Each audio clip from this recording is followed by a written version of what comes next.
Holy shit! A real fucking icebox!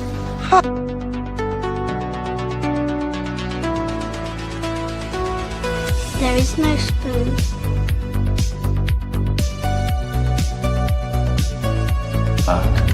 What's wrong? Seriously? Auto-updating now? General, I won't be able to calculate the right data for the satellite for 49 minutes. How long till impact? 11 minutes and 44 seconds. Fuck Microsoft! Well, they call them interdimensional beams.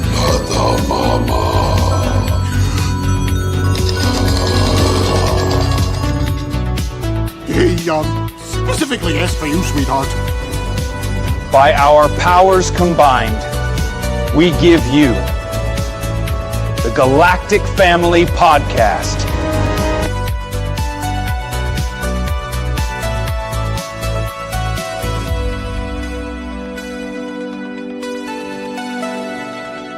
Put the phone down. Hello, my name is Nick Pope, formerly from the British UFO Desk, and you're listening to the Galactic Family Podcast. It's probing time. Hey, how's everyone doing in the Galactic Family world tonight? Me and George are sitting down with author, public speaker, and experiencer R.M. Almonte, whose work explores the boundaries between dreams, consciousness, and the nature of reality itself. Through his writing and personal experiences, he examines the possibility that dreams may serve as more than imagination. They could represent moments of awareness beyond the physical world, offering glimpses into parallel realities, altered states of consciousness, and the hidden layers of existence.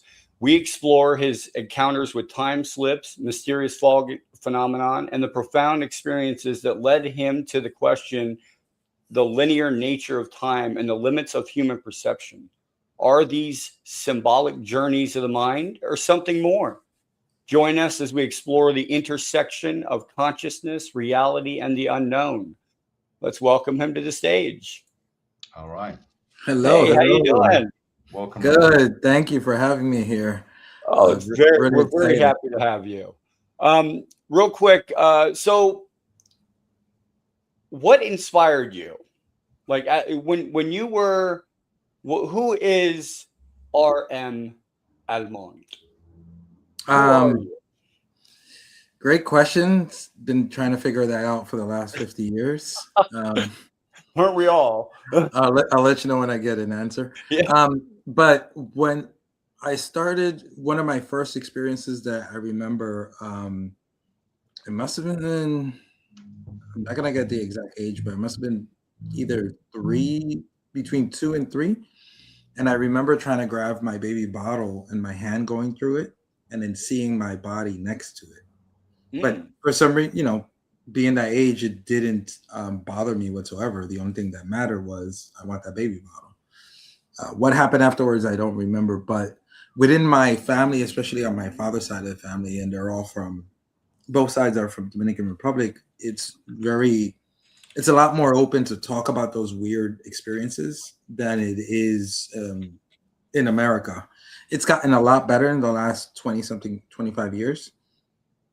But it's still not like, if you talk to Mexicans or especially within the Mexican culture, there, you can almost always grab a stranger off the street and ask them about things like that. And they got stories for days.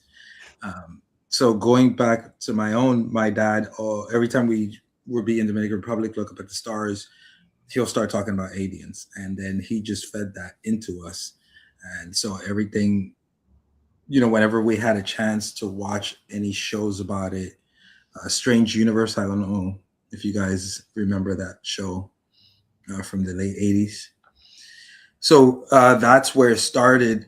And with the dreams, it's on my mother's side, it's always been a big deal because for them, it was a way to figure out the numbers to play.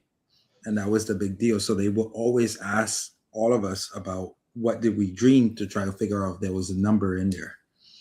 Later on, when I got older, I realized that there's no way we have the dreams just to figure out numbers. It has to be something a lot deeper. So I've always paid attention to my dreams, but really tried to start analyzing them since 17. Because your dreams will show you your fears, your wants, your dark desires, your overall. For me, dreams have always been like a thermometer on what's going on around you, and it's the umbrella that puts every part of you together. Even those unknown parts, those very light parts and those very dark parts, and sometimes even together, and will connect you with other beings and people within your same vibration. Yeah. I think some tribes out there, I think maybe Amazonian, believe that the dream world is more real than this world, right? The Aboriginals too, yeah. Yeah. There's a few of them, but yeah. Yeah. Interesting. What question? When did you decide to kind of like embrace writing, and like, how does your inspiration for writing work? And is it like a muse that comes over you? Are you locking the door, not speaking to anyone for months as you're kind of getting this information to the book? Yeah, I lock myself in a forest next to a Bigfoot camp. No, I don't know. I mean, everyone has different styles on how they do things, and I'm curious as to kind of, you know, when was the decision made to kind of like take your experiences, your understanding of your dreams, your life with your family, and looking at the stars and thinking about things that, you know, like on our show, you know, most people are into these kind of topics, these areas. We're going to move into the time slip stuff and time travel stuff, but I'm just curious as to kind of, you know, picking up the pen and going, right, I'm going to write a book on this. I mean, that's a big move. Yeah, it's not a woo-woo story as it is. I think it's one of the time periods in my life where I was the most courageous. So let's go back to 2002. I read a book called The Alchemist by Paulo Coelho. I have a copy on my shelf of like exactly. So that book, I always wanted to go to Japan. And, you know, for between the ages of 17 to 25, I was waiting for something to happen, for other people to bring me there. And after I read that book, here's where it gets a little bit woo-woo. There was a friend of mine's over my house, and she says, you know, she used to go into these trances sometimes. And she was like acting weird, and she tells me, if you don't go now, you'll never go. So after, you know, those two things just were the catalyst, and I had $800 in my pocket. I brought a ticket and took off to Japan for 3 months, and things just worked out. They weren't always perfect. That's the thing we have to realize, that they're going to work for you in the right way, but they're not going to be the way you want it, and they're not going to be perfect. And where things really felt that was the right way was, there was a friend of mine that lived out there. She said, hey, you could stay here. And then this other girl got me a job the next day illegally washing dishes.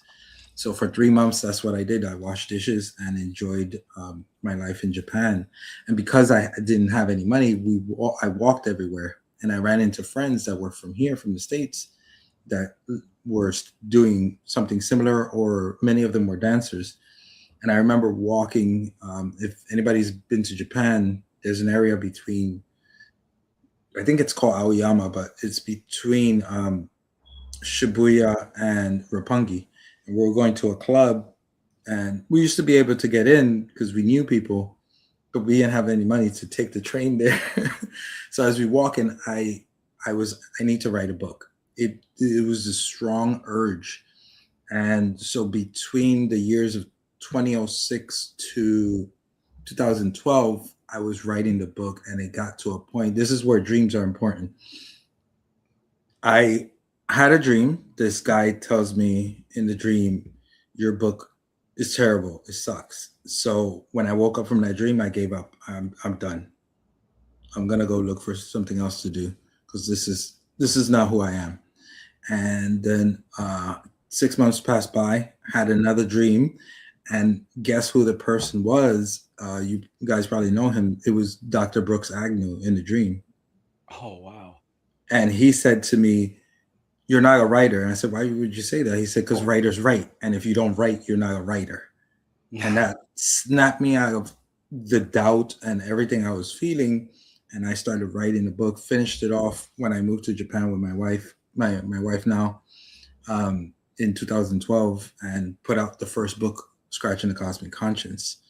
And that's how it started. As far as you were asking, do I have a muse or anything like that? The muse I'm going to take from Stephen King. The muse is like this person who will come by whenever they feel like it. So when it comes to writing, I believe more in discipline than I do in you're getting starstruck and all of a sudden oh wow, great idea, and you start writing.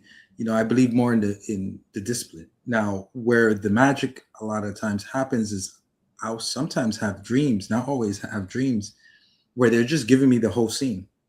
Mm-hmm. And I'm watching this like if it was on TV, and as soon as I wake up, I write that down. That's not always. That is a rare occasion, but it does happen. And there was another time, more recent, actually, in 2025, right? I think it must have been May. I got to a point where I was sitting in my balcony here in Florida, and I was just talking to the universe, and I said, I had just had a situation at work, wasn't at that job anymore. And I said, if I have to go back to a 9-to-5, I am done. And I was angry, upset. I was, crying.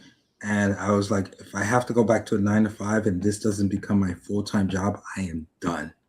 I'm not playing these games anymore. And then all of a sudden I said it to Samuel, my business manager, and he was like, let me look at your stuff. And he starts looking at my stuff. And within 24 hours, he gets me to talk to, what's his name? The programmer from Coast to Coast. George Norrie. Oh, yeah. No, the programmer behind. I'm not sure.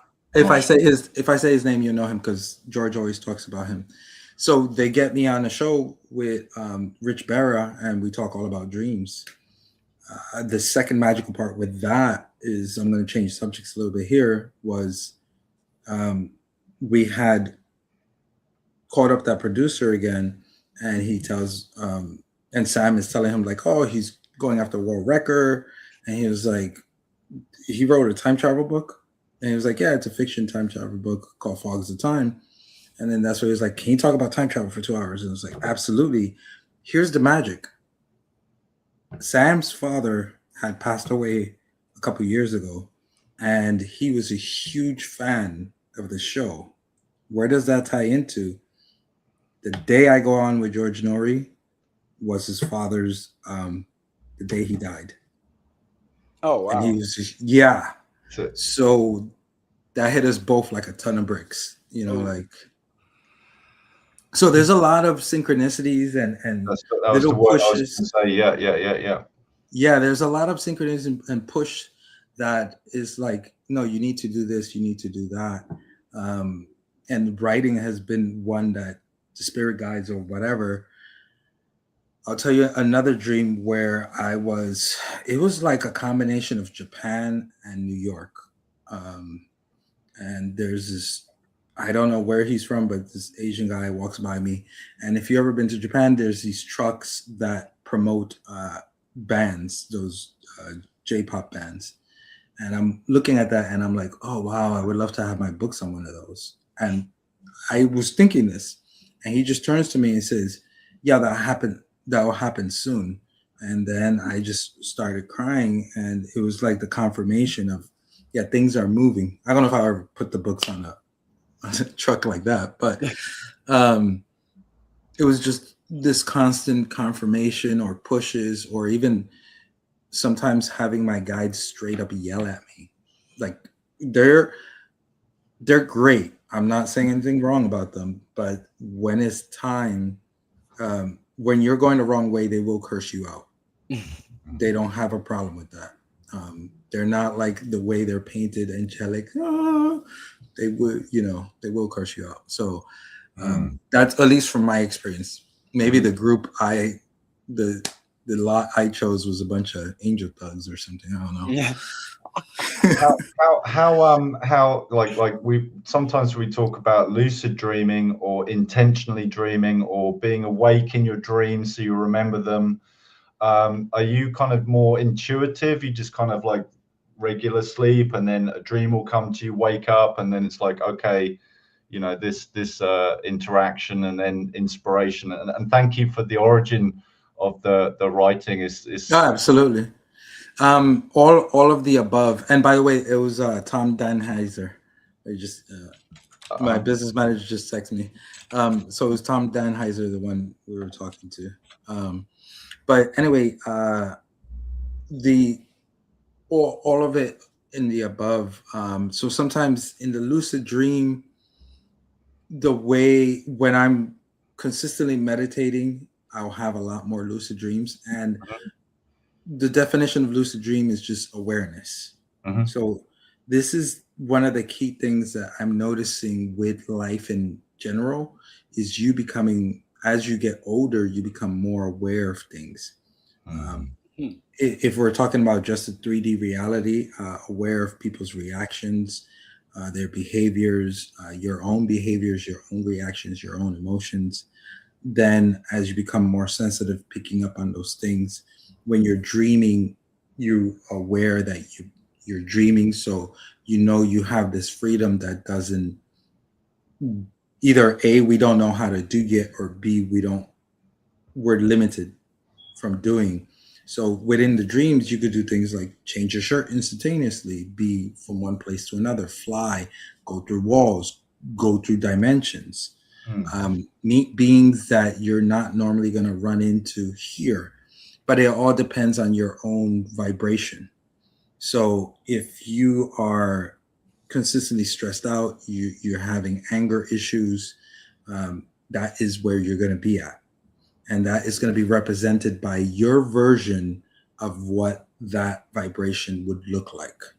So this is the key part with dreams, is that it takes upon your culture, your family culture, and how you perceive yourself. So, if we saw a cat, if all three of us had a dream and we saw a cat in our dream, it's not necessarily going to be the same type of dream, because what if Jay is allergic to cats? That's going to have a very different meaning, than say from you, George. And, let's say you love cats and me, my ex-girlfriend had a cat. They're all going to have extremely different dreams, how we react to them, how we feel. You have to look at all of that and analyze it. And the important thing is that it's up to you to become aware of what your dreams are trying to tell you, because they're talking directly to you and how you perceive your reality. Okay. That's deep. We've got a question actually too from one of our members here. Thanks, Jay. My question. Yeah. Does everyone have a guide, and how do you initiate contact with them? I already lucid dream every night. Yes, I personally believe everyone has a guide. If you look at your own life in certain situations, you will realize when you're seeing those synchronicities, that is your guides talking to you. They sometimes, depending how clairaudient you are, and clairaudient is when you can hear things that are not really around. And I'm not talking about schizophrenia, but that is one way. Another way may be visions or through the dreams. But if you are a person that lucid dreams already a lot, my suggestion is just call them. Next time you're lucid dreaming, just call them. Say, hey, I want to meet my guides. But they do things on their timing and their way, not on your timing and the way you think things should be. So keep that in mind, that if they feel like you're not ready for it, they're not going to come to you. And sometimes they are there and you're just not paying attention. Example, there's these twins that are part of my guides, and I've been dreaming about them since I was a kid, but they never look the same. They feel the same, but they never look the same. They could be two Scandinavian looking women, two Polynesian looking women, two Asian looking women, two Latin. They come to me in every race, and sometimes they'll look in races that is like, it's like a huge combination of everything. But they come to me in whatever race they want to come to me in. And then there's another one who he always looks the same, but I can never see his face.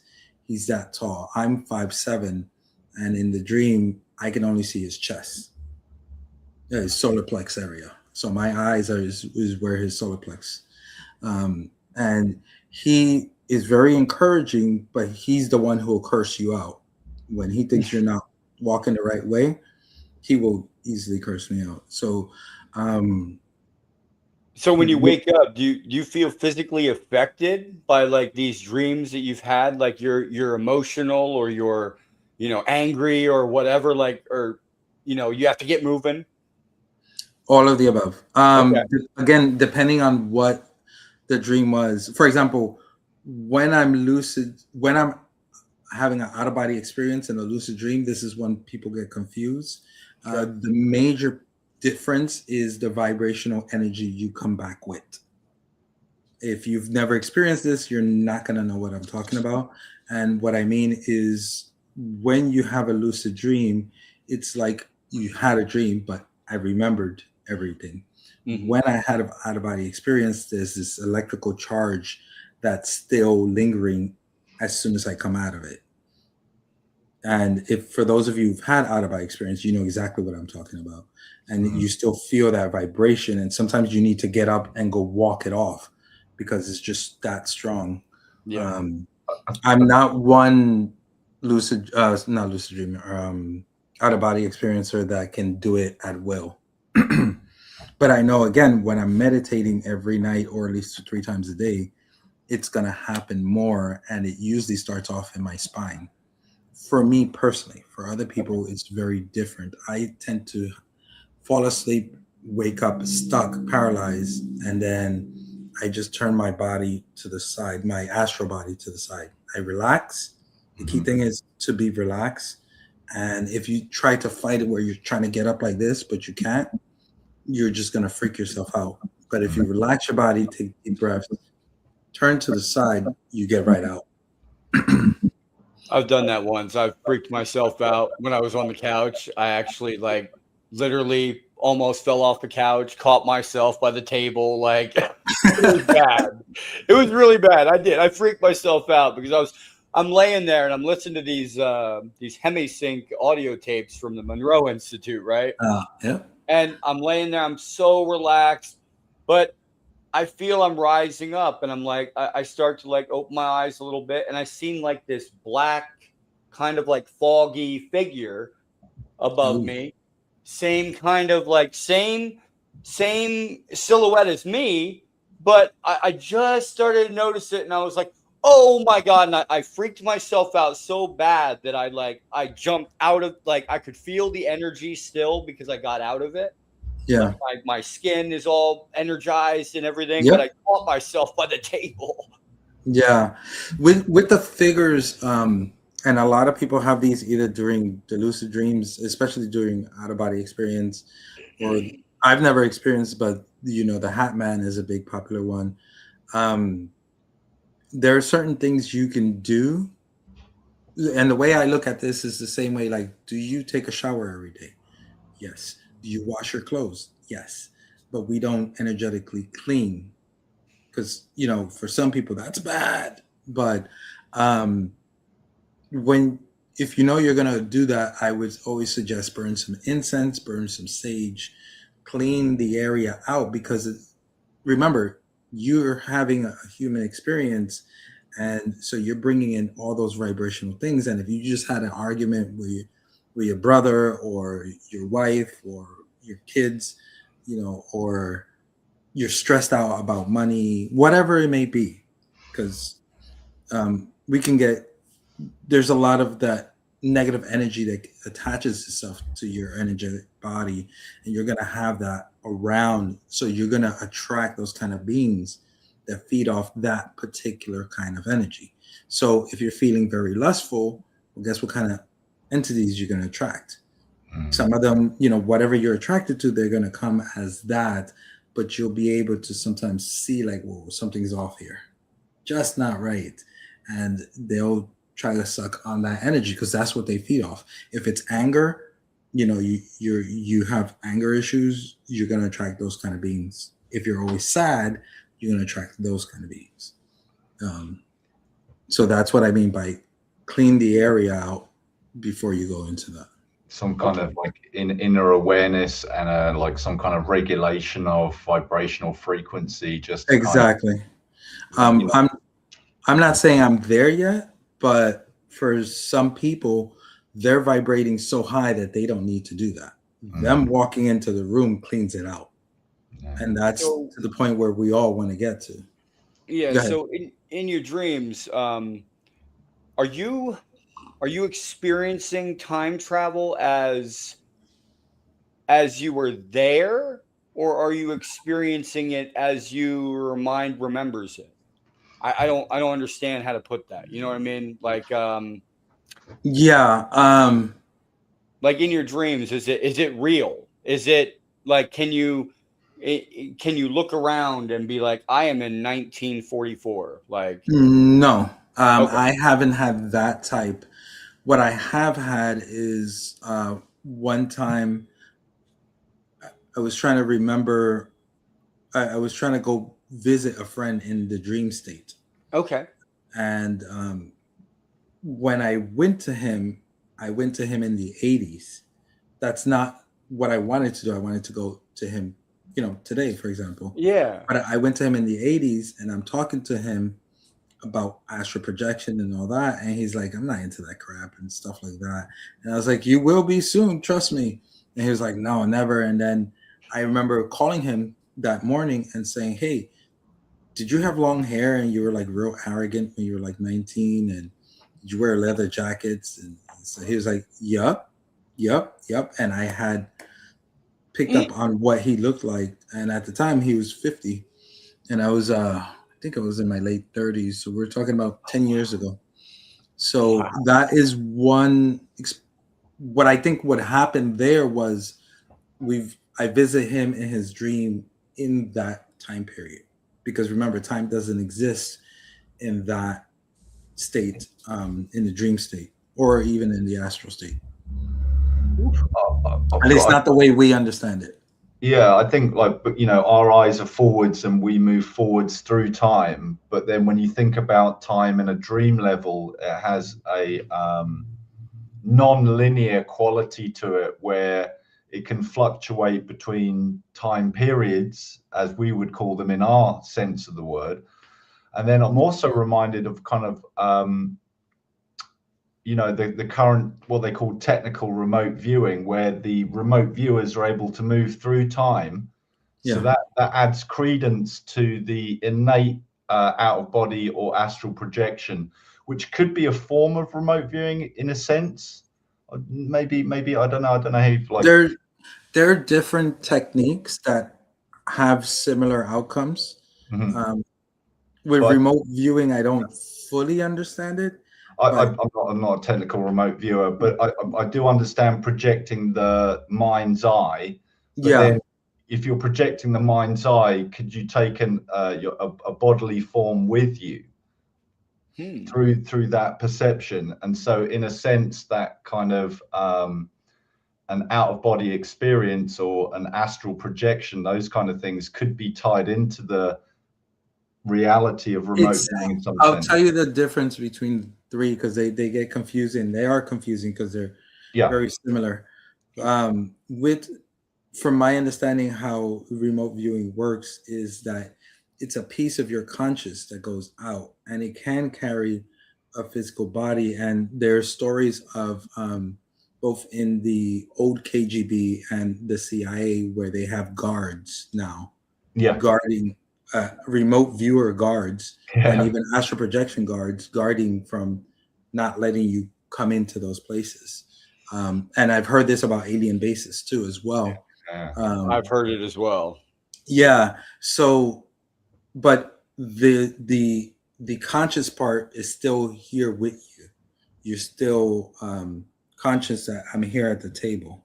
Yeah. Right. But I'm in your room right now, looking around, but I'm still conscious. I'm here. With the astral projection, I lose the consciousness of being here, and I'm there.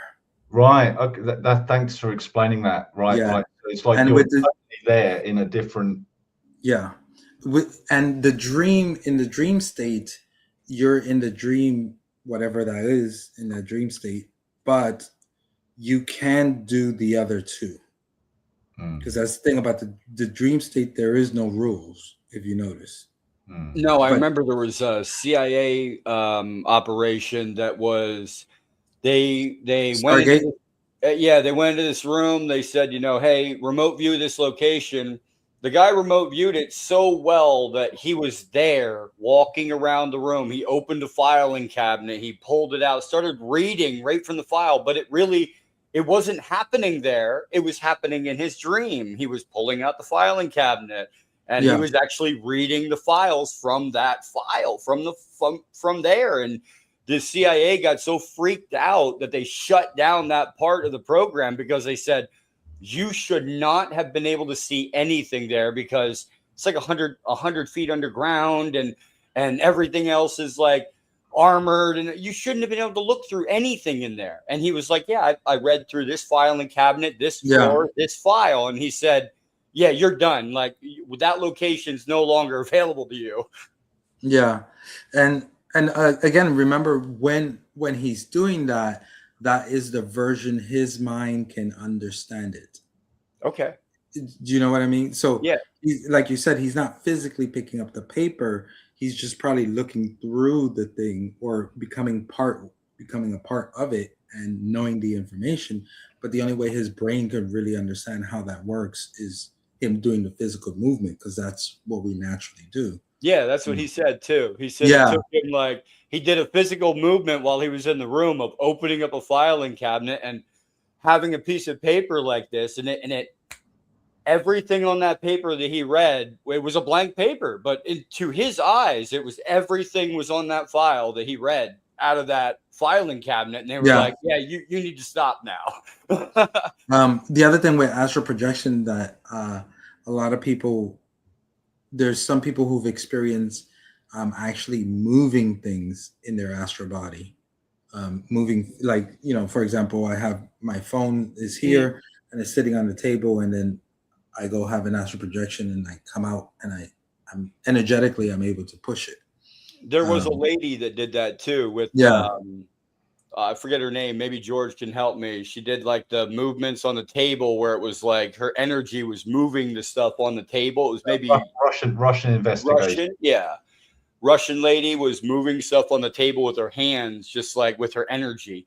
It's really neat. You're talking about telekinesis, or No, is it telekinesis?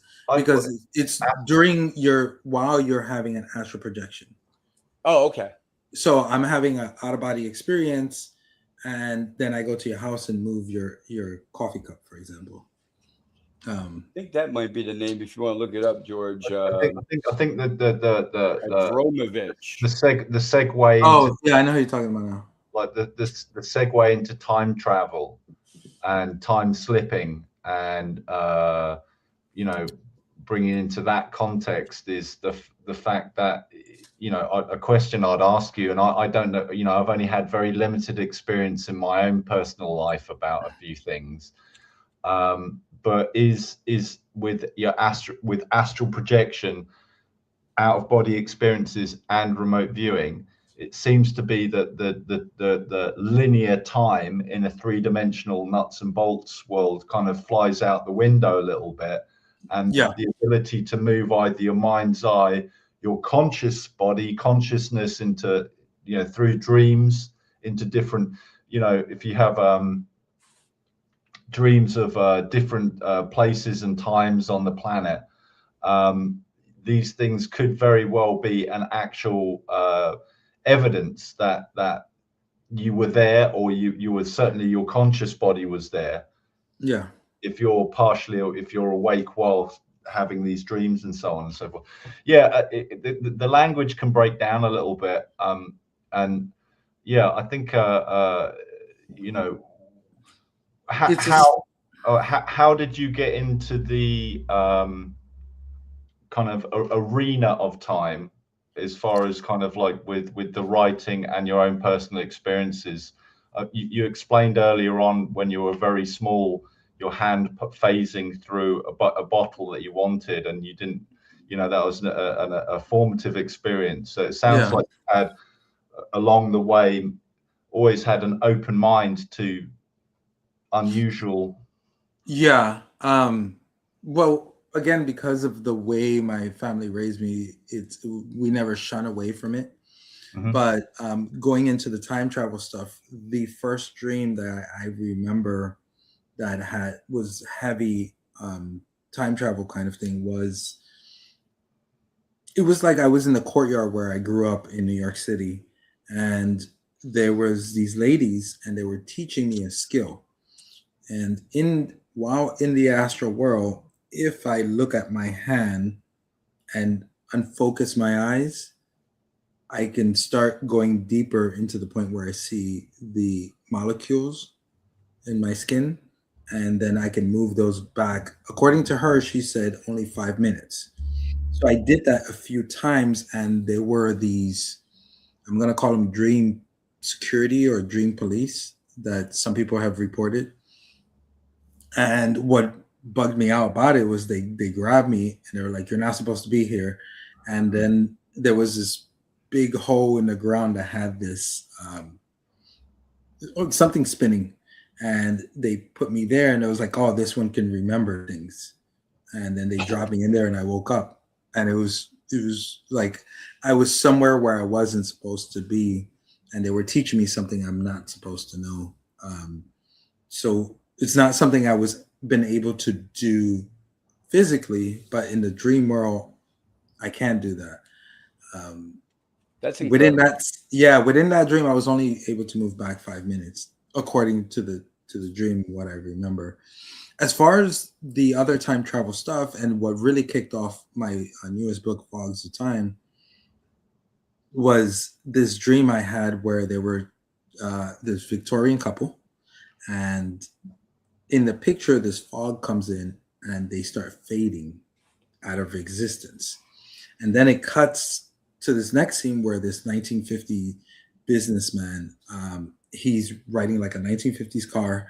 He's looking at the sunrise, and when he looks in the rear view mirror, he sees the sunset, and he starts freaking out. And that's where it started off, the whole dream thing. Now, with the stuff I talked about with George Norrie on Coast to Coast, when I was looking into it, I started piecing certain things together with time slips, especially with the ones that have to do with fog. What I realized is, what if those time slips and the fog are caused because of plasma? We do know that fogs carry electrical charges, and we do know that sometimes during thunderstorms, the air itself will have so much electrical charge that your hair will stand up. Not mine's, obviously, but for those of you who do have hair, it will stand up. And now, what if, I don't know how, and of course I'm speculating here, but it works for my books. What if that is somehow forming into a plasma that's breaking through into a different time period, and because you energetically don't belong there, you're sometimes snapped back. Obviously, those who didn't come back will never find out about unless you go into that story where I think he was a farmer or a rancher from the late 1800s, and supposedly he somehow time slipped into the 50s in New York City and got hit by a cab and was killed. I don't know if you guys heard that story. Wow. Don't know that story. If you want to tell it for like, Yeah. So I don't remember his name, and of course, I haven't seen any evidence that I can say this is 100% truth. But for what I'm using it for, it works for me. So in the late 1800s, this guy just shows up in clothes and he's in the middle of Times Square. He's freaking out because he's seeing these things he's never seen before, these metal machines charging at him. Terrifying. One of the yellow cabs hits him and kills him. And then when the cops picked up his body, he has all these documents and clothing from the 1800s. So that's the whole story. If you guys YouTube it, you'll find it. There's a bunch of stories on it. There's also Bruce Gernon, who was a pilot 1970 December, who went from it says here that he was going from the Bahamas to Florida. Yes, and he made it there in quicker time. Yeah, he flew. Yeah, he said he flew through this like circling vortex of energy. That's what he called it. And he flew through it, and he said that was the only hole to get him out. And he was like, he saw the exit and he went for it. Yep. And then he was over Florida, and he's like, I can't be over Florida right now. It's like 45 minutes away. And he looks out, and there it is. And not only that, but it was a greenish fog that was circling around. Yep. Yeah, electric fog or energetic fog or something. Yeah, and the reason why I'm pointing that out, because if you look at the cover of my book, it's a green fog. And that's where I got it from. By the way, the guy's name was Rudolph Fentz was the guy who. So if you see the book, I'm pointing like you guys can see me pointing. Yeah. But the one that says Fogs of Time, if you look at the greenish bluish fog around her, that's where I got the idea to use the fog as the means of transportation. Do you guys mind if I tell a little bit about the? No, not at all. No, go ahead. So the book starts off with this young girl and her brother is murdered. The night her brother is murdered, this green fog comes into her house. It does something to her, but we're not sure. Years later, she goes off to college. The green fog comes back and just starts drawing her through different time periods. And then that's when she comes face to face with her brother's murder. Again, nonfiction. Wow. Sorry, fiction. It's a fiction. So a lot of the ideas back in 2000, from 2010 to 2015, I did a radio show called The 100th Monkey, and that's where I picked up a lot of these ideas and watched and researched a lot of these different type of things. So when I was writing the book, it just naturally came to me. The ideas and stuff like that. There's something always mysterious about fog. Based in the UK, we have it's quite damp. It rains a lot. It's been raining a lot recently, and we have different terminology like pea soup when you can't see farther than 1.5 feet away. And there's some, for me personally, when I'm in fog, it's very, very quiet, mysterious. It dampens everything down. There's a sense of more connection in a lot of ways. And I think not that I've ever encountered, maybe I have, I'm not sure, but I think if you had a mysterious blue green slightly charged hairs on your forearms, back of your neck standing up, and then bang, you find yourself in a different time or space, and then, assuming you can get back, because that's the factor here as well, is getting back. And how do you explain that to other people? But I think it's definitely, there's definitely something there. And when you say like a plasma, relatively recently that it's a new order of matter, isn't it? You know, kind of like liquid, gas, People liquid, keep forgetting that. Yeah. solid. So first you have your solid, your liquids, your gas, and then your plasma. From my understanding of plasma, it's easier to show when you have high pressure and high heat. But there's recently been ideas of cold plasma again, but it's under the pressure, I think, added with electricity. So if you think of the fog, that's why I'm saying you have the electrical charges, and water can transmit. We know water can transmit electricity very easy, to the point where if there's a stream and electricity hits it, you're pretty much dead. But with that, it's being charged and turns into plasma, causing some kind of a hole into it. Now, with you talking about England, I can't remember off the top of my head, there's a famous town that every once in a while a fog will come in and people will have strange reactions. For example, like all of a sudden I'm 50 now and I look like I'm 85. Yeah. And then I snap back, and other people see this, or people disappear and then reappear. People who were grown, all of a sudden they're children, all sorts of things that happen. I think it's possible. It's possible. It's in Cornwall, like down the southwest of the UK. Yes. And, one of my personal story. A friend of mine, Robert. I won't give the surname. Robert. He said to me, I was driving in Cornwall in my car down a ye olde worldy road, like B road we have in the UK. It's like the single file traffic. And he comes through a village, sees the village, exits through the village, through the thoroughfare, on this road, stays on the road, does not deviate left or right. He gets out of the village, no left or right turn, stays straight on the road, and then he encounters the same village a second time. Oh, wow. Okay. And he said to me, and I had no reason to disbelieve him. Obviously, it's not my personal story, it's his. So take that what you will, but truthful individual. And I'm like, okay, so you went through it a second time. He said, yeah, when I went to, I've just literally just been here, a few minutes ago.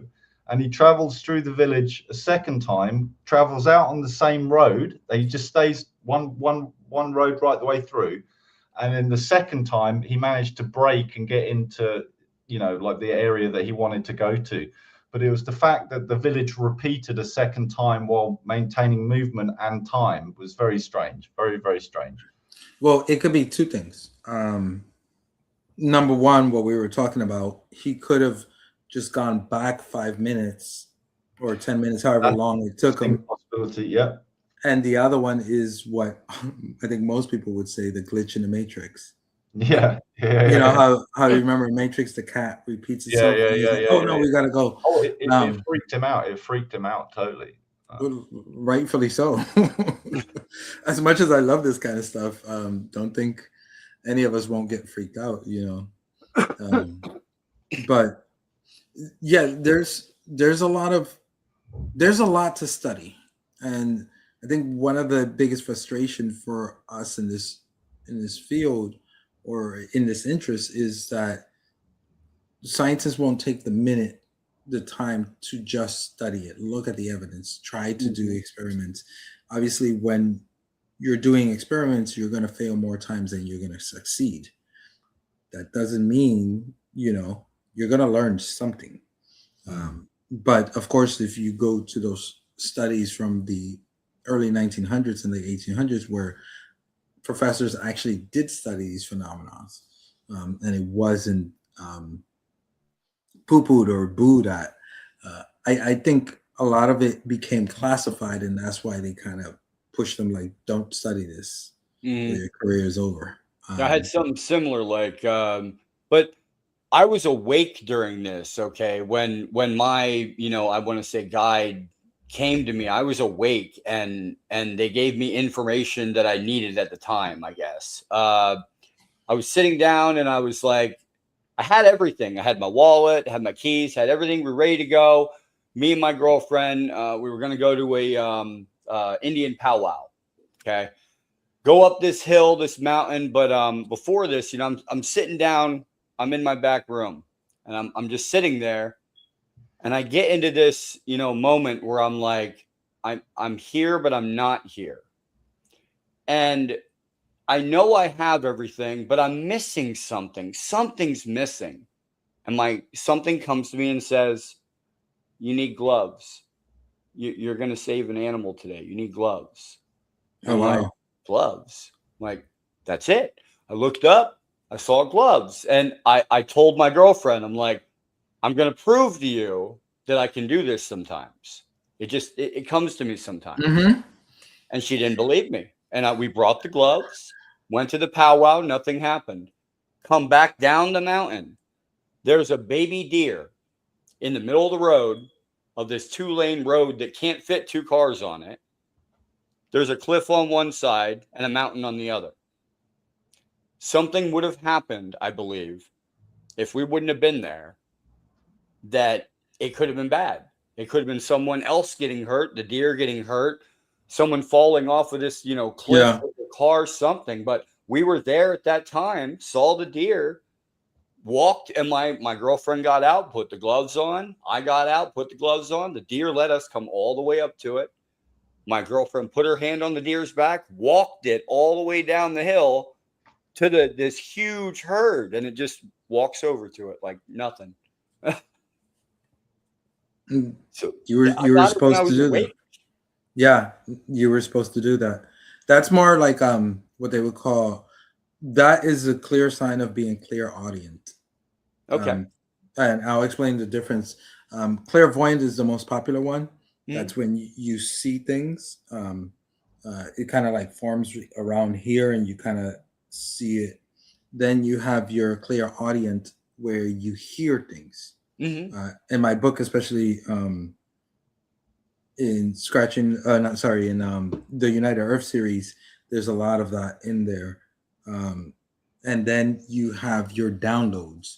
That is where you all of a sudden will remember a very specific kind of thing, and it just like popped into your brain. It's like future things that are coming to me, like you're going to need this in the future. Yeah, not always future things, but just information in general. Okay. So like knowing something without knowing how you know something. Yeah, or seeing something. Seeing something.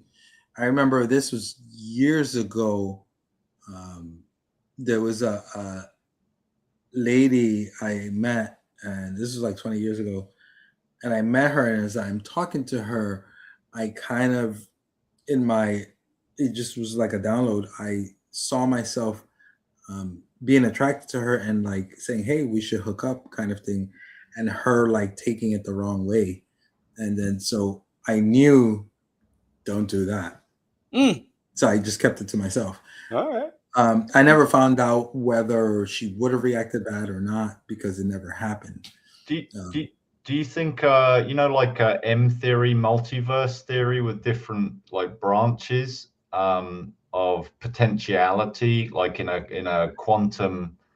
I've had that happen several times. It usually happens more with guys where, right, what you're talking about, where I would look at them and in one version, I got into a fist fight with them over some nonsense.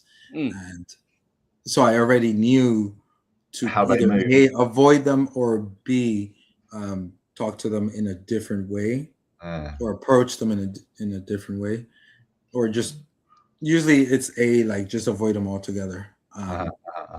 So it's like trying to have a small conversation, small talk with them, just don't even. So I've had that happen several times. The one that I don't know how to name it. It's more of that feeling of let's go. I don't hear anything. I don't really physically feel anything. It's just a strong urge of let's go. And then usually this happened with a friend of mine's. I told him, let's go. And he said, nah, I want to chill. I want to hang out, drink some more. And I was like, let's go. And he's like, no, I'm staying. I was like, all right, I let you know, let's go. But you do. So I left. And I know when I get those feelings, go. So I left. And then he gets into a fist fight with these two other guys. They like beat the crap out of him. And I completely avoided it. And I know you're shaking your head because it's a common one that happens with cops. It happens with criminals. A lot of criminals get that too.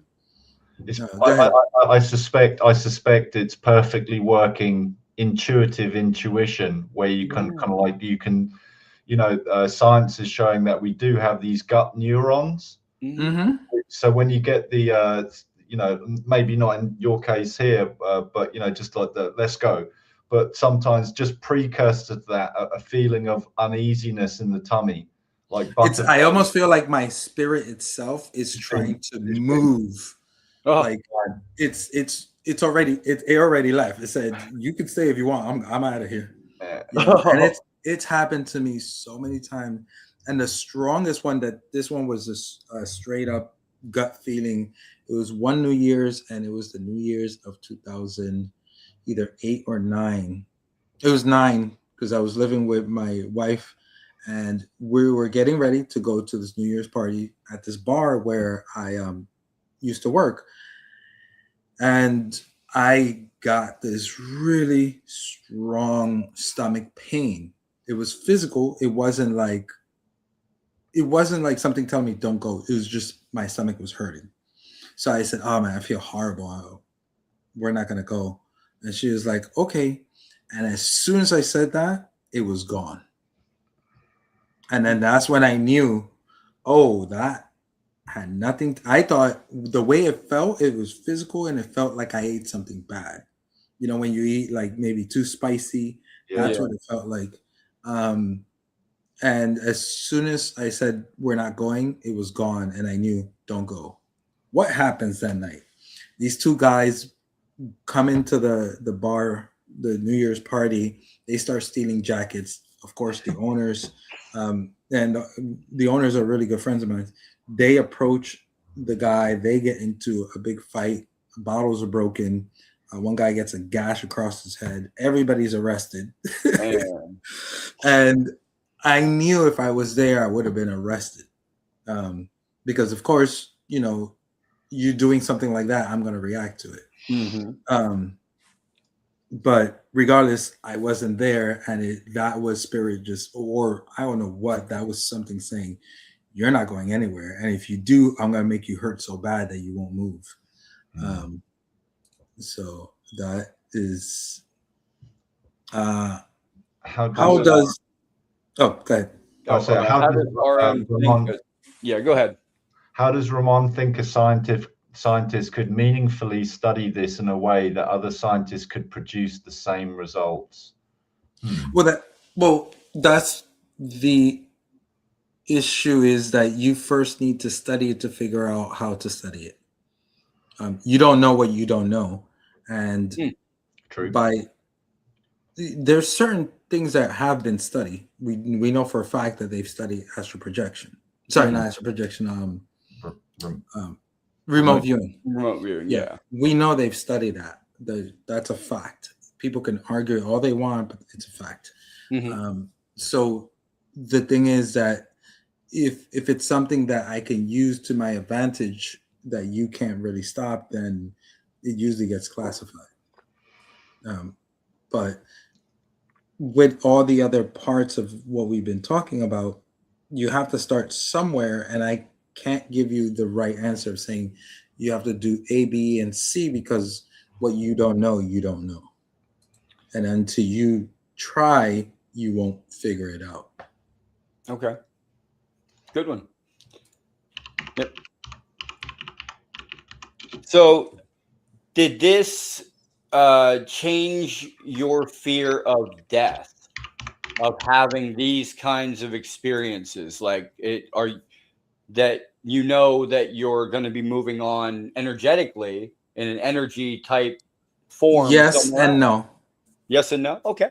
Okay. The yes is that I know the spirit lives on. I know that Okay. for a fact because I'll tell you another one. I had a dream. My grandmother had passed a couple months. This was in 2017. And I had this dream a couple of months after she passes. And I see her at the morgue still in the hospital. And she's stuck. It's dark in there. She's scared. She doesn't know what to do. So right away, I called up my aunt and I said, she needs a candle vigil. And the reason why is because the candle is representing the light that she needs to find in order to move on. Okay. So, and that's what, and I was there astrally. I was there in an astral projection, and she was telling me I'm scared, I'm freaking out, and I've had several dreams like that with dead people giving me message to give on, and sometimes they're just observing me and not really saying anything to me. And no, it's the fear of, one thing is for you to go out, relax, and then you pass, right? Yeah. That's beautiful, right? But another thing is for a piece of an airplane fly through and just Yeah. So that's where the fear comes in, and that's where the scare of death comes in. It's how it's going to feel, even though a lot of people say that, oh, you didn't feel anything, or it might also be this has nothing to do with death, but it kind of showed me what it can be like. So I had this was maybe, my son wasn't born yet, so it had to be like 8-9 years ago. I was living in Japan in an area called Chiba, right next to Tokyo, and I was teaching in Japan. I taught English, so I was giving a one-on-one lesson, and when I finished that lesson, I was not feeling good. I could feel a fever coming on, and I go home and I tell my wife, I think I'm getting a fever. I think it's the flu. So usually I try to take care of it quick. I will have her make me some kind of vegetable soup, and then make me a tea with every kind of like cinnamon and oregano and ginger, whatever kind of spice you can find, just throw it in there. I don't need the taste. I just need the power. So she's making that for me, and I go take a warm bath to warm up my body because now I'm shivering. And if anybody knows what a Japanese shower room looks like, so it's basically a room, and it has one of those, I think they call them not French doors, but they kind of fold in like that, butterfly doors, I think they're called.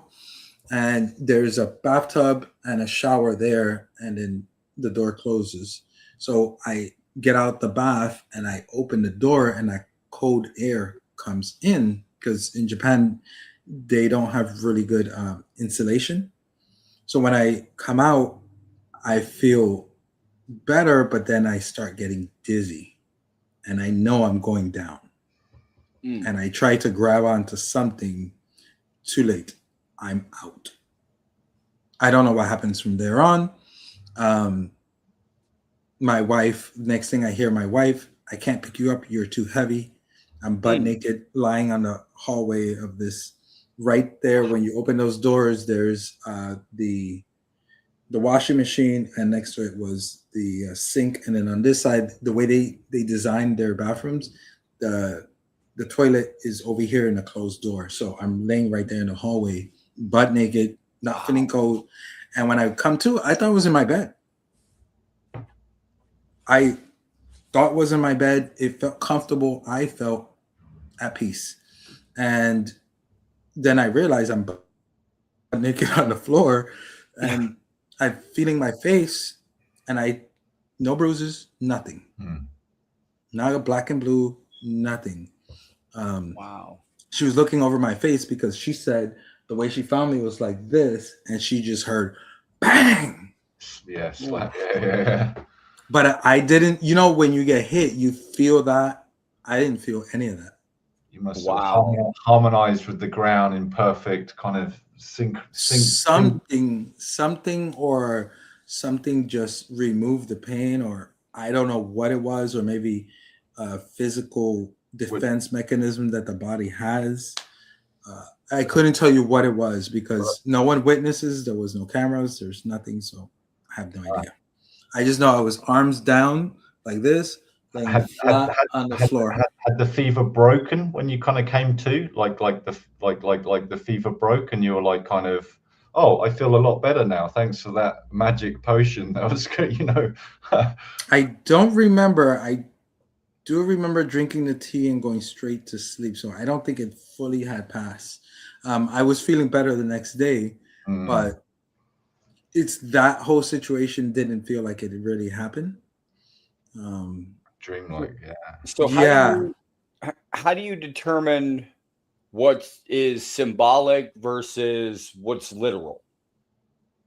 I think everything is symbolic. Okay. But in what sense do you mean? In dream form, like symbolic. Oh God.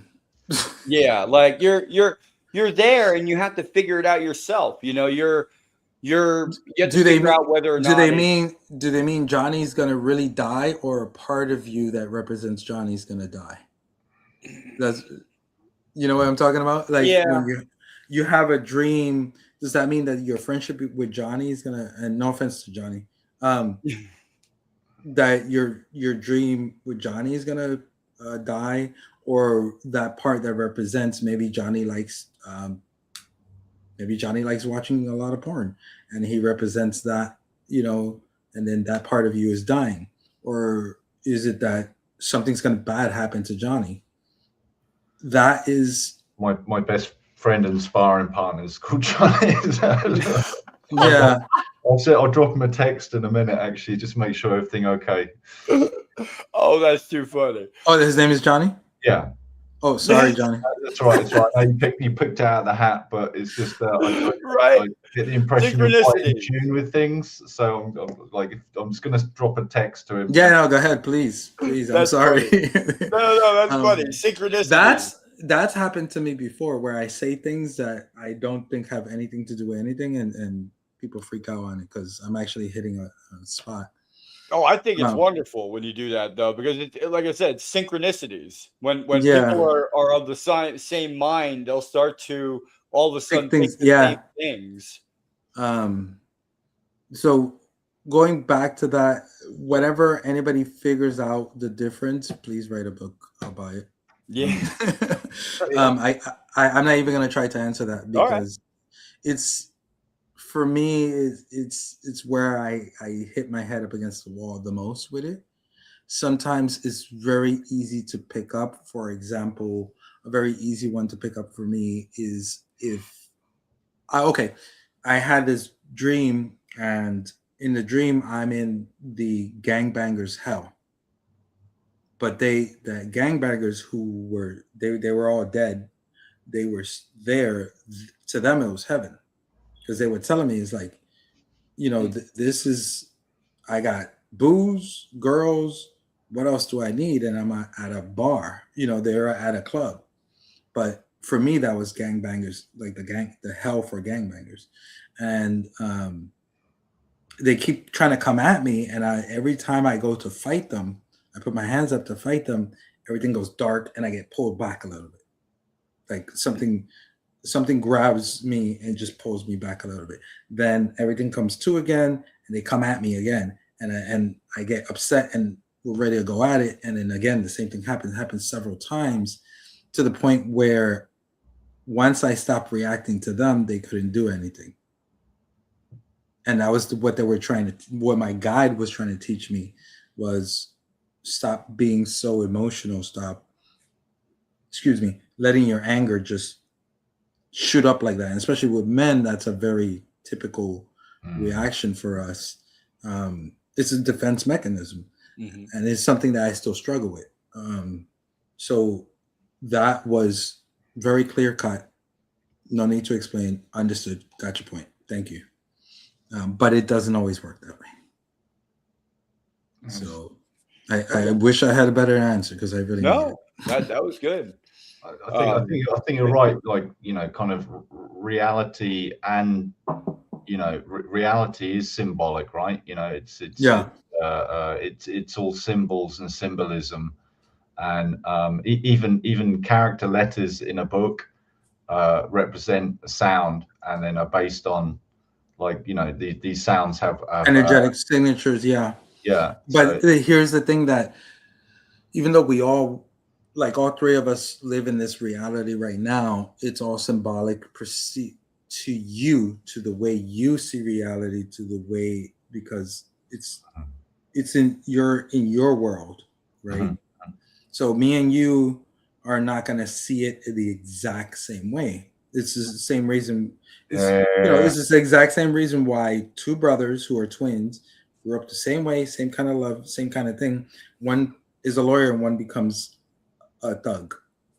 Different perspectives on angles. Exactly. Even though when they tell their experiences, they're telling it from a different point of view. It's like, dad was never there. And it's like, what are you talking about? Like, dad worked his ass off. Dad worked his butt off to pay for us. But the way the other one sees is like he was never there, never supporting him. Where the other one sees like he was always supporting us because he sacrificed his time to work hard for us. Yeah. So same thing, but from two different angles, two different. Mm-hmm. In just one example, I mean, like for me, I like embracing all different views and ideas and kind of concepts and hearing things that are similar to me. Like from. So it's kind of like you see an event take place and it's like, wow, did you see that? Yeah, I really like this detail. Oh, I didn't notice that detail, but I noticed this detail. It's like, oh wow, cool. Okay, that just adds to it, right? It makes it more real. I think we all dream. I haven't met a human yet, or I don't think I've met a human yet that doesn't dream or hasn't dreamed. I mean, heck, even my cat, as you pointed out, I like cats. I have a cat, Mr. Meowgie. You mean I said it just? Oh wow! No. I think we all. No, I'm saying I said that to you without knowing you had a cat. Yeah, I know. Did I use that as an example? Like, oh yeah, he loves cats. I'm a really bad poker player. I'm just telling you, I'm a bad poker player. But I feel like I'm picking up way too much on you. I'm just not gonna say anything about you anymore. Right. When you said you're in the room, I gave a little wave. It's okay. Like, you're welcome. Come in. Also, it's just like it's really nice to talk to you, Ramon, and hear the individual behind these amazing books you've created, and like your story so far, your ongoing journey and adventure into things that like I don't want to wave the stick at everybody because everyone's different, but maybe nowadays if you're in the bus stop and you speak to somebody and you say hello, you might find out they're into UFOs as well, right? Yep. But then if you say telekinesis, they go, I can't talk about that. So I never understood that. The telepathy, yes. Telekinesis, no. Pyrokinesis, no. So the community we have here, and other communities that I'm a member of, we do an open mic session, and I kind of try and compare it, host it, and let people come forward and share their things they never told their parents, things they never told their brother or sister, but they have a username and they can come in and share, without fear or favor, and it's been a beautiful thing to kind of be able to listen to that. But what you've been saying this on this podcast, on this particular show, has been hitting the mark. Like every like it's just more confirmation for me in that science that I'm learning, how to study the study of this, like you were saying earlier. I think that is your number one skill you should learn in life. And this, I don't care what part of life you're talking about, is learn how to learn. Because some people are really bad at learning. Some people are horrible at learning. And they're learning how not to learn. Meaning they won't allow themselves to learn new things.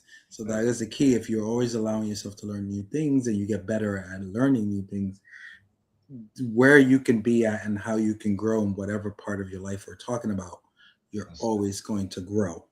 That's it. Yeah. I could say like forgive my Japanese, domo arigato. Yes. Gozaimasu. Yeah, I definitely can't speak Japanese. I would say that the only question that I would have for you is do you believe that reality is in a fixed spot, flexible, layered? What do you believe that reality is in your mind? My own personal thought view, I think it's fluid, like a liquid, and it's always forming and shaping like liquids. Like liquids can take the form of anything, and I think that's how reality is. And our consciousness is the modes that we use to form reality into what we perceive it. Can I prove that right now to you? No, but that's how it's always felt to me. And especially if you think about when you're coming to from either an out-of-body experience or be from a lucid dream into this 3D reality, that 1 or 2 seconds, something feels a little bit like that. Okay. Yeah. And I lied. I have a final question. Do you believe your experiences were meant to change you or meant to deliver a message to others? Both. Sometimes you are given gifts that are not for you. Those gifts are meant for you to create it and then give to the world. And that could be in many different forms. It could be something as simple as being really good at cutting grass. And that is your skill and your gift to give to the world, right? Or it could be writing a book, or it could be singing a song, or having a podcast about cookies, right? Where you're bringing happiness to certain people. I also, if you guys don't mind, I do want to talk about the book signings I have coming up. Yeah, that's perfectly fine. I was just about to throw up your website and everything too. Yeah. So I will be, so I'm going after a world record to do a book signing in all 50 states. Right now, I'm up to 24 states, and Connecticut will be the halfway point. So I will, February 27, I will be in Enfield at the Barnes & Noble there. And then February 28th, I will be in North Haven at the Barnes & Noble there. So if you look at either one, if you go to my website, I do have a bunch of other states I'm hitting throughout March. Any European signings coming up at all into London? Waterstones is a big like similar to Barnes & Noble in the UK. Waterstones is a big... Yeah, owned by the same person, actually. Ah, interesting. Okay. The same CEO for both. Not planned yet, but I would love to do something either for the fall time or the summertime for there once I'm done with the 50 states here. If you know anybody. I'll be monitoring. Maybe you're like, is it Sammy, or your Samuel Hamady? Yeah, business manager. Yeah. I'm sure some emails will be sent out and say, hey, look. And you can buy me a pint.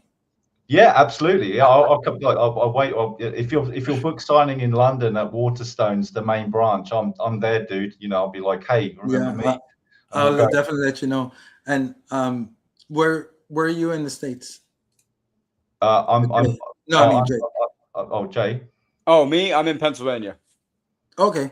I don't know when I'll be there, but I think I'm shooting for probably like April to be in the Pennsylvania area. Are you close to when you're here? We can meet up. Closer to Philly or closer to Pittsburgh? Closer to Pittsburgh. Oh, darn! I was in Morgantown twice. Oh. Yeah. Well, next time you're in, I'll definitely. Yeah, definitely.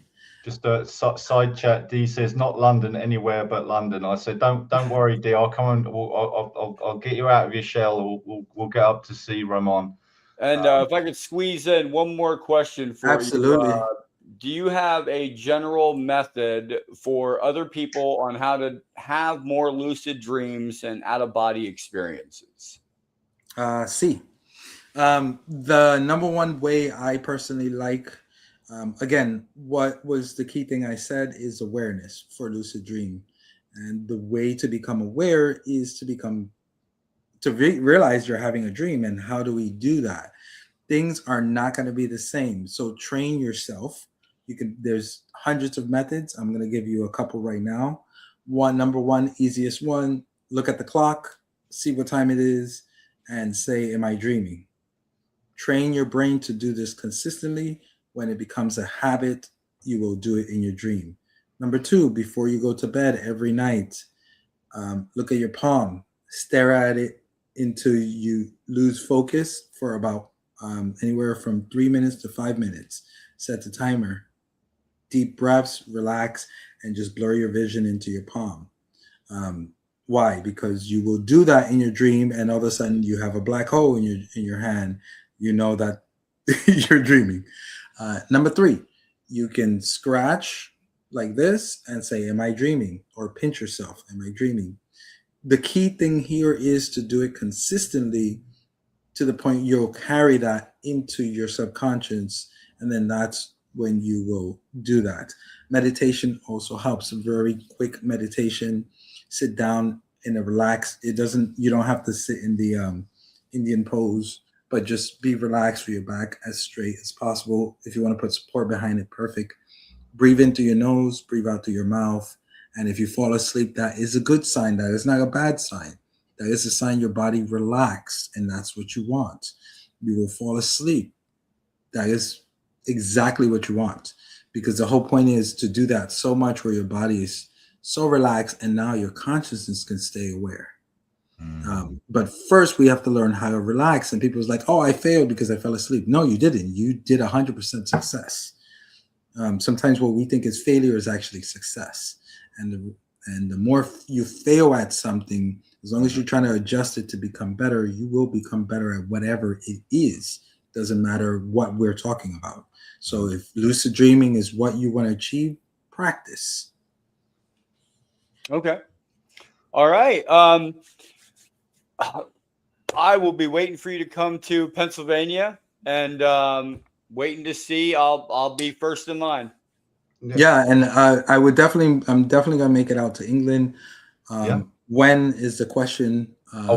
We've got can you throw the website back? Actually, I can do that. I think if I get a mouse, I can. There we go. Yeah, I'll be checking regular to see if there's any kind of signings in my area, and I'll be getting hold of the first book, which was Scratching the Cosmic Conscious.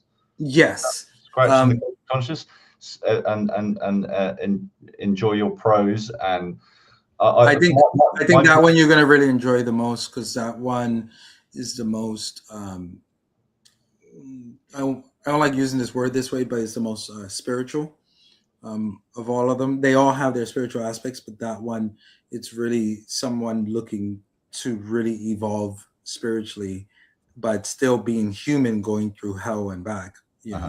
Okay. I really appreciate your message, your spark of divinity, and kind of like your energy is off the charts, bro. No, that I blame. No, I blame. In the middle of what long one, man. I blame you two. You two are that's you guys. You guys brought the. We're all vibrating on the same vibration, so all these weird synchronicities that weren't planned was easy for it to come out. Whether if you guys were two guys who were real shallow, asking shallow questions, trust me, none of that would happen. Yeah. So give yourself as much Yeah, thank you for being on. And special thanks to Samuel for setting it up. Like I said, thank you. Special thanks to him for setting it up for us. And I can't wait to see you. We'll definitely stay in touch. Maybe would you come back on the show another time for us? Absolutely. Just let Sam know, and then we'll pick a time period where I'm at home. Yeah, that I'm not traveling around. And absolutely, yeah. Cool. I'm not one of those people who are gonna sit here and be like, well, if you don't have this many audience, I want nothing to do with you. If we're vibrating, I prefer more your vibration than I do your your size of your audience. Yeah, exactly. Thank you. Thank you so much. Absolutely. All right, let's get this. We're gonna wind it down here, and we'll let you guys know what's going on in the Galactic family for the next couple days here. Raymond, you're willing to stick around. You can stick around for it. If not, absolutely. Yeah. We've Maybe got after the show. I'll if you've got 5 minutes, I'll tell you my personal time slip story as well. So okay, definitely.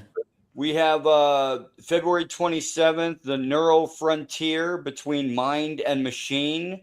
That is going to be with a good friend of mine, Dave Siegel, who created and what was it? He's the NACI, NAQI, NACI, not that neural interface earbuds that you put earbuds in. You don't need a brain chip.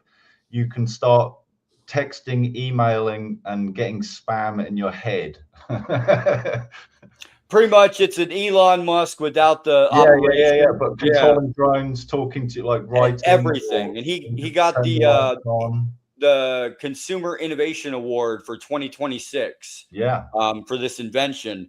So he'll be on to talk about that, and that will be, like I said, February 27th at 4 p.m. And then 3 days. Then we have a very, very special guest coming in from the Experiencers Initiative, United Experiencers Initiative, Natalie Hill. She will be coming in here to talk about the Psionic Generation, Children of the Awakening.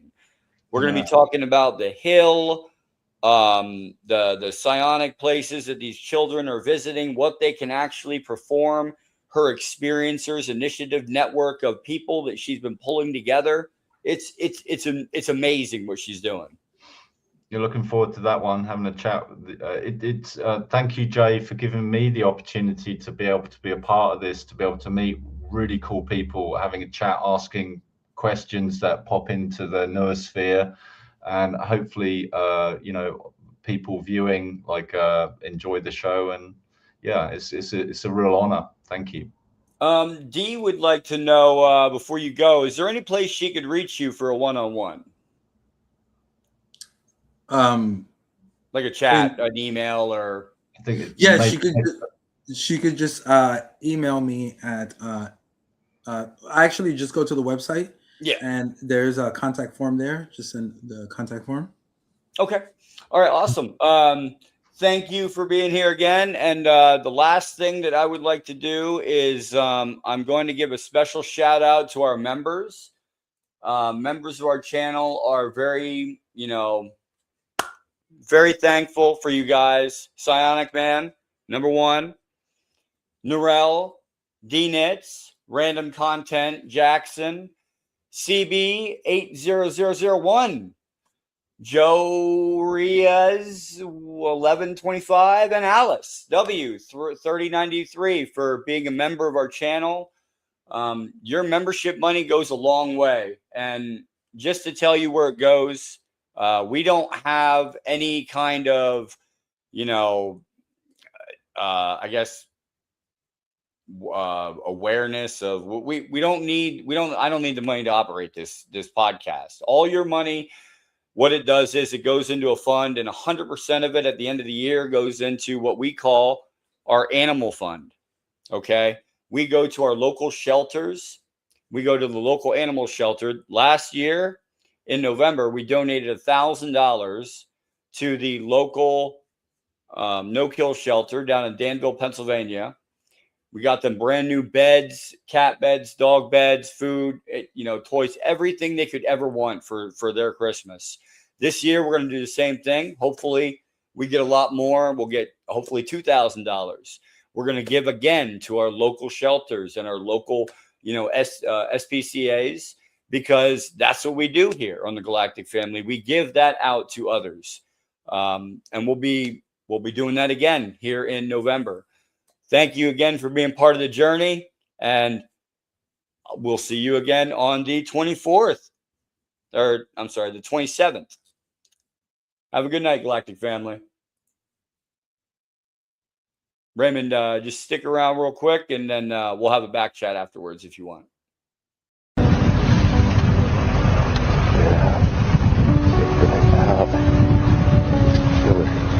Thing is real. It can't be. I was informed in the course of my official duties of a multi-decade UAP crash retrieval and reverse engineering program. There is no spoon. Let me be clear. UAP are real. Advanced technologies not made by our government or any other government are monitoring sensitive military installations around the world. UFOs are as real as the airplanes flying overhead.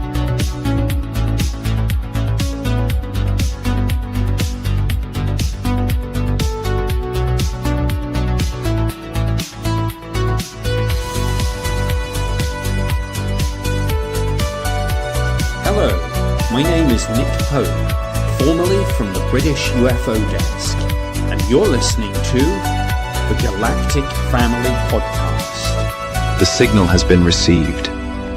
The truth is still unfolding. The signal will continue with you.